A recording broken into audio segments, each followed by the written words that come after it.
So I have no agenda for this Facebook Live. I'm realizing I haven't been doing my 30-day live offering all in a row or all in order. I've skipped a couple of days in between my 30-day offering. And then the first day kind of felt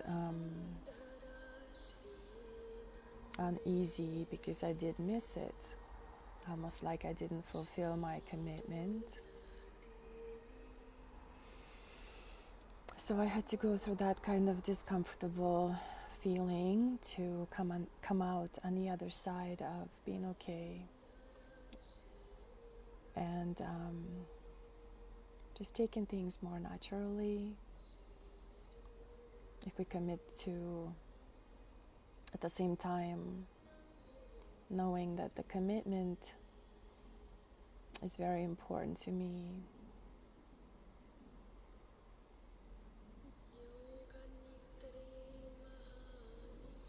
Hi Erika, you always make me smile, make me happy.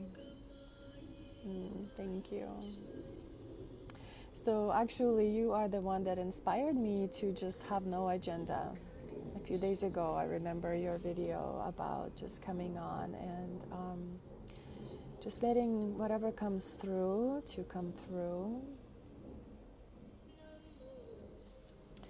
So yeah, when I originally started the 30-day Facebook Live, I personally thought that I had to be live every single day for 30 days.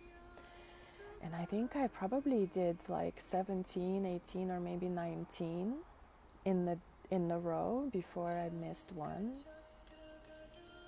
Yeah. And then I missed a few more.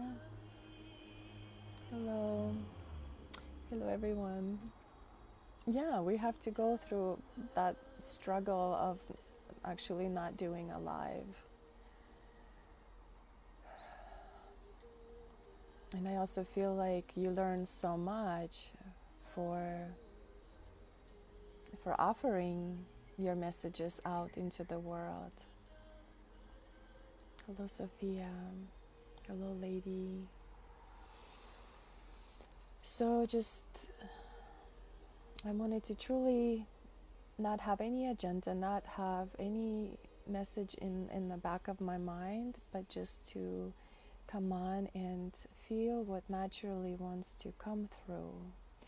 And I am looking at my screen, which is kind of dark. I'm sitting outside. Have my candles burning. So it's very magical and very mystical. And I'm taking this time to maybe connect to the darkness a little bit as I'm looking at my own reflection or my own video. And especially at this time of the year or this time of the season, when the darkness is approaching, or we're actually approaching to the point where the darkness and the light are equal and the same. And then from that point forward, the darkness begins to grow. And at some point in my life, I used to not like the darkness. I used to dread this time of year, the fall and the winter, the cold and the snow. Always looking forward to the spring and the summer. Living like this for so many years, to truly disliking the cold and the dark. And at some points in my life also being afraid of the darkness. Now realizing that it was me simply not knowing how healing the darkness is, how the color black is actually the most healing color, and how we receive so much transformation through the darkness. And I've seen a lot of darkness in my life, personally, as well as witnessing others going through their darkness and sitting in that darkness with them and honoring fully that transformational state. The darkness is, in fact, the most compassionate place that we can find, the place of wisdom, the place of that deep, dark cave within the heart, the deep, dark cave that is beneath the bottom of the ocean, the deep, dark cave where we are taken after we crash, after we burn, after we lose, after we learn. And in that dark place, we heal and we feel and we gather ourselves back together, we collect ourselves back together. And oftentimes in that darkness, we also die. And the death is also caused by our own inner dark self. And through that death, we transform and we are reborn yet again into the light. So, yeah, I'm just feeling the darkness coming into the season here where I am at on this side of the planet.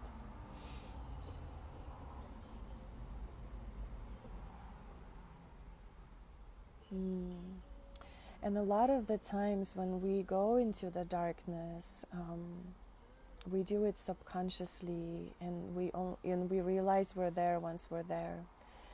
And the way for me was to experience that many times until I could fully realize that I'm in control and I choose that descent. I choose every step of the way when I need to go see a certain shadow within my own self, because to me that's what darkness is about. When we descend into that bottom of the soul, we descend into our inner struggles and our inner pain, inner wounds, inner shadows that live in the darkness. And throughout our lives, we have been taught to ignore and not acknowledge anything that is dark. We were taught that the darkness is actually scary or evil, where in fact the darkness is the most compassionate place, right in the center of our being. And a lot of this wisdom that I have received and acknowledged comes to me through the practices of yoga. Through yoga, through movement, through breath, we are able to connect and bring home, bring back to ourselves all those dark parts of ourselves that are now turned into allies, that are now turned into supportive friends, supportive tools, supportive medicine for others, not only for ourselves. And I know that a lot of us at this time are going to go into the darkness and are going to feel our shadows and are going to also feel that contemplating restorative season. And this upcoming fall equinox on September 23rd is just a good time right now to feel the balance between light and dark, because the light is going to grow smaller and smaller and smaller as we descend more and more into the dark. So we can do that consciously and mindfully, and we can choose to acknowledge everything that is on their way, everything that we come across, as we keep descending into that dark place, which isn't bad, which isn't evil. It is kind and it is transforming. So coming into my own awareness once again of the darkness within, and that without the darkness there is no light, and that we must acknowledge those deep parts of ourselves.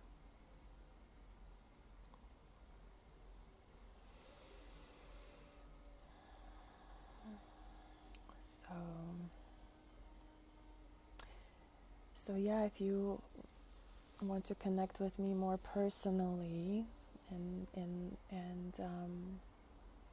you're local, you're in my community here in Utah. I teach at a couple of beautiful places in Ogden, Lotus and Timeless. So reach out. My schedule is on my business page, Anya Higley. I'm teaching a couple of amazing events that are coming up. On September 29th, I will be offering a sound bath with two of my amazing friends, Nancy and Theresa, and that will be hosted at the Lotus Wellness Spot at 1 p.m. It's a Sunday sound bath.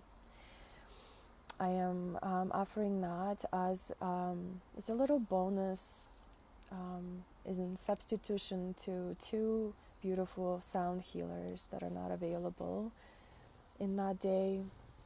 And then coming up as well is a beautiful offering by Mandy Nellison at the Salt Lake City Krishna Temple. It's a Unity Yoga Festival, and I will be teaching alongside Zachary Peterson, and we will have a beautiful music played by Zachary and also Nancy, my friend Nancy Stinchfield. And there'll be a lot of magic, yoga, mantra, mudra, meditation, asana, maybe even dance. I always like to throw in something like that. So join me, find me. I'll be back with 2 more lives to fulfill my 30 days of Facebook Live offerings. And then after that, we'll see what happens. But thank you for tuning in, and you can watch the replay. Hi, Kathy. In this live, I was talking about shadow magic. And I think I'll be back and talking, I know I'll be back talking a little bit more about shadow magic and how that is going to transform many of our lives. As some of my offerings are coming in and dropping in and are divinely inspired and divinely guided. So I'm excited for what is to come. So thank you so much for tuning in with me tonight, sending you all so much love and no fear of the darkness. Namaste. Om Shanti, Shanti, Shanti.